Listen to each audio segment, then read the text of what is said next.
নতুন রেসিপি রান্না করেছি। উনি বলছেন একজনে আমাকে যে এই সবজিটা এভাবে এভাবে রান্না করতে হয়। ছোটোবেলায় মায় রান্না করছে, খেয়েছি আমি।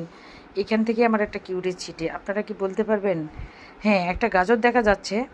তো উনি বললো যে এটা ডাল দিয়েও নাকি মাখা মাখা করে রান্না করা যায়, কিন্তু পাশে যে আর একটা সবজি দেখা যাচ্ছে, এটা কি আপনারা বলতে পারবেন? আবার অনেকে মনে করবেন হয় আলু, না কাঁচকলা, না তা না হলে মিষ্টি কুমড়া, অনেকে মনে করবেন যে পেঁপে। না, এগুলো কিচ্ছু না। কল্পনা করতে পারবেন না যে আসলে এই রেসিপিটা কী, কিসের। কে বলতে পারবেন? কারো কি পরিচিত মনে হয়? দেখেন আমি আরও ক্লোজ করে দিচ্ছি। এইটুকু রান্না করেছি, কিন্তু এত টেস্ট হয়েছে বলার মতো না।